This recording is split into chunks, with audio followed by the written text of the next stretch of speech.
Good morning. It's Saturday, January 22nd. And this morning I want to talk about a major screw-up in our communication systems. I want to talk about problems that we are having the new Internet 5G system. This is a development that took place in 2018 in South Korea. And the reason that people wanted this Internet was for greater speed and greater reliability, etc., things that come with services. And maybe for those with their mobile phones and their laptops and things like that, this is 5G, and it's providing a service that need, and I agree that that service is important. However, there is one industry that is suffering under this new system, and that's the airline industry. Because the way the 5G network works is it has its own band, a frequency that's out there that puts out all the messages. It's called the C-band. The airlines are warning that this new technology, the way this 5G is set up, that technology could interfere with sensitive equipment, particularly altimeters, which use radio frequencies to measure how high an aircraft is flying and to provide data critical to equipment in the autopilot system. And those things are crucial for landings in inclement weather. The frequency in the 5G network is too close to the frequency needed to operate the altimeter properly. And that could cause major disruptions. And therefore, when an altimeter is coming close to an airport and it passes over these new 5G networks, it interferes with the altimeter, which can cause disastrous results in the aircraft's positioning for landing.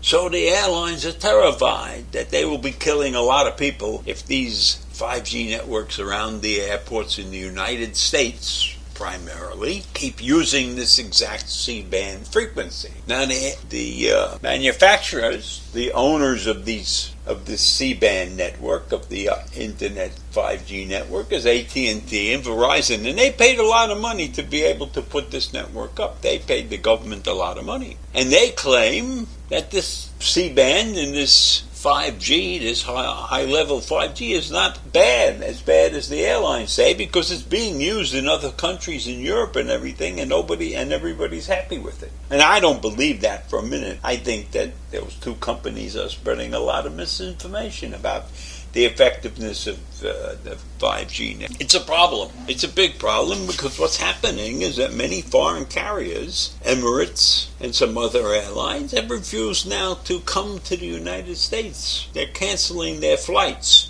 or else they're limiting their flights to only certain airports in the United States. And now we have the situation where we can't afford to lose these flights and the people. The airline industry has been hit hard enough with respect to COVID and everything. So we've got a terrible situation, and the FAA is not necessarily saying that there's a big problem. The FAA has also pointed to certain differences in power levels and everything, but they haven't come out and said that, that there's anything wrong with the airwaves, so to speak. But then there were some officials that said there's a lack of leadership in Washington. And we all know that Trump abandoned any oversight when this network started to go up in 2008. He didn't put anybody really in charge of it, according to what I read. But I'm not blaming him, because the people who are doing this job should know exactly what had to be done, right? I'm a computer geek, and if you're putting in a new system,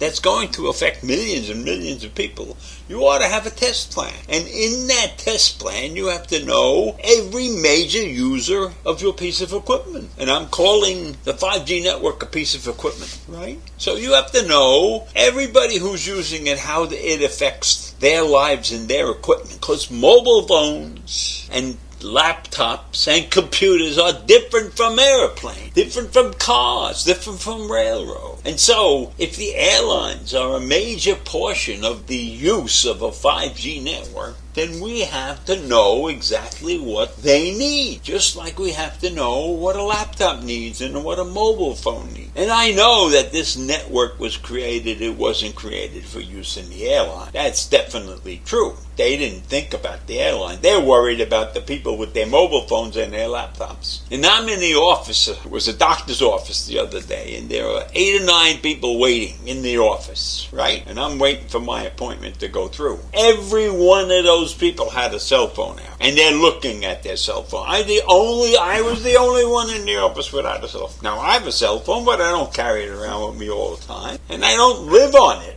I live on this. I live on this laptop, but I don't live on the cell phone. So we put together a network, and we omitted in the testing, I am sure of this, even though it's not written down anywhere, I am sure of this, that we omitted in the testing of this device, of this Internet 5G, the needs of a crucial part of the airline and the altimeter. And I don't know how many other significant pieces of electronic equipment are governed by, I don't know how many different pieces could be affected by the frequency of the C-band. Now imagine this. I'm willing to bet that this device, this Internet 5G and its C-band, will have a great effect if we ever go to automobiles that are running by themselves. I'm betting that this thing could affect the GPS systems or whatever it is that are in cars. I don't have any proof other than I see what's going on, and I see that the level of testing in this particular installment was not done. Now we've got an airline industry in great flux, and it's delayed. The installation of 5G has been held back for a while. 3 times or so they've suspended operation on this. So it's a major problem and another screw up in this country that seems to be getting more and more screwed up all the time. So I leave you with that this morning, and I hope you have a great day, and I hope you're not worried about flying. Bye.